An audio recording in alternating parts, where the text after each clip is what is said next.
Stonebuck Goodnight Hypnopomp.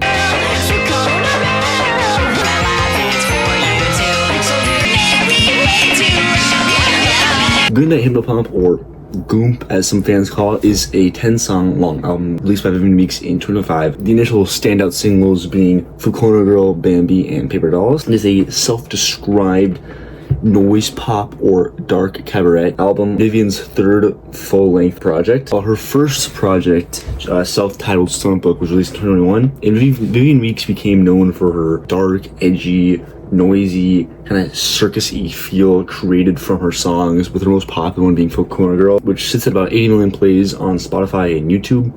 It was published in 2024, like I said, as a standout single for her Goodnight Hypnopomp album. I originally saw it on a bunch of TikToks, like usually art ones, and I really liked the song, and that's how I found Stonebuck. Her music, which is most relatable to electronic emo pop, or just even broader sense pop music, I guess, in general, has been described by Vivi as a way of expressing yourself, of course, as most artists do, but discussing like more sensitive topics and a way of like processing her feelings and emotions regarding those sensitive topics. It's very noticeable within the album. A lot of the vocals really do feel like she's like spilling her guts out, and it's pretty similar to Screamo at times. Vivian is a transgender woman, and a lot of her lyrics in her song is representing that hate that she experiences from being trans, from other transphobic people. And I think Papo has an amazing video going over this, discussing what Stonebuck and some other artists like Fentanyl mean and represent in their lyrics that relate to them being trans. If I was to mention more about it, Vivian's meaning behind her lyrics regarding her being trans, a lot of it would just be ripping off what Papo says, so I think you should just watch his video, but only after this one. Each song, and in general Stonebuck's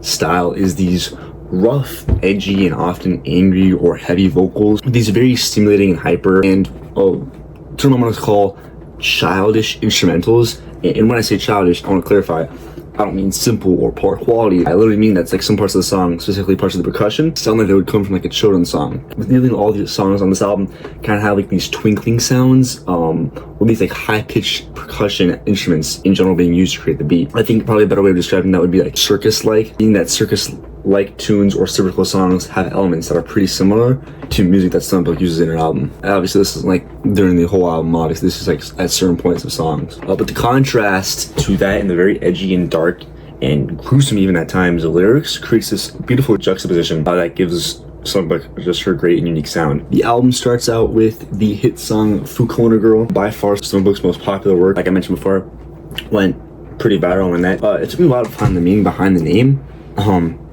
but I did, and it's based off this video called Fukuona Shoujo, I'm saying that wrong, Fukuona Shoujo 3, which was removed, I'm pretty sure. And I couldn't find the original video besides like parodies of it, but I did see it though. I did see like a few years ago, just like someone like sent a link in like some Discord, and I did watch it, and it's this disgusting gore video where a pixelated anime, I don't even want to describe this shit, bro. It's messed up, but it's right, this pixelated anime girl gets like her skin peeled off, so anyone that's gonna try to find the video, heavy viewer discretion advised.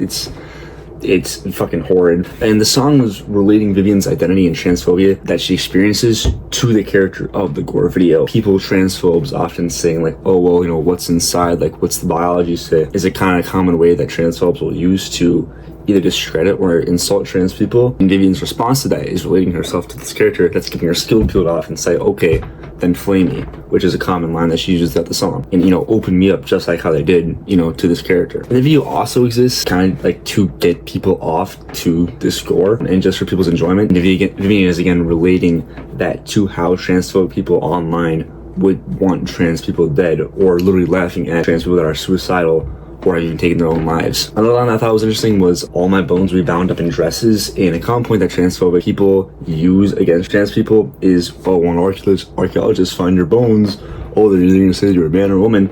And so Vivian is saying, as a kind of fuck you against them, and against people using that argument, okay, well, I'll tie my bones up in dresses so you'll know I was a woman. And basically, all of Stonebuck's pieces on this album are known for their lighthearted beat. Honestly, Stonebuck in general is known kind of for her lighthearted beat and then also lighthearted melody, yet these creepy and edgy feeling that it's given to you, and also these ear-piercing vocals at times. But also, it's very catchy beat, which is something I think Vivian does very well on this album, is making these catchy beats and catchy melodies. I got sick and Paper Dolls melodies caught my head quite a few times between the time I was reviewing this album. I also think those two songs on this album, maybe like along with Fukuona Girl, are definitely her best on this album. Paper Dolls is about Vivian coping with the loss of one of her friends, with lines like, "Oh, and when I cry it's about you, and when I laugh it's about you too," saying how anytime she feels heavy emotions or really just any emotion at all, it's about her friend and how the guilt has consumed her. And also Paper Dolls, mentioned in the lyrics and the title, of course, meaning that the kind of person that she knew has kind of been lost in her mind, and she's representing that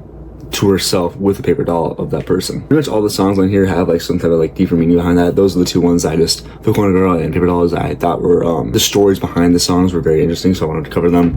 And I feel like it does also add like a lot of that, emotional intent, of course, from the artist that's being perceived, that's, then being represented and perceived onto me, which I think is also very important for the album. It definitely boosts this way up, right? Obviously any album that's gonna make emotional contact with you, right? And achieves that very well. It gives that emotion onto very well, so that's definitely boosting the album a lot. Best definitely made the album a lot better to experience. But also doing research on the album and kind of looking up what it meant, clarified a lot of the stuff for me. And obviously, since I don't relate to a lot of the struggles that Stompbook has, right, it kind of made a lot more sense to it. I do think the album falls off drastically after Bambi. Literally all 4 songs after it are just a lot worse quality than the previous 6, especially Let You Down, which is this 9-minute behemoth of a song, but honestly kind of just it just feels a lot like filler.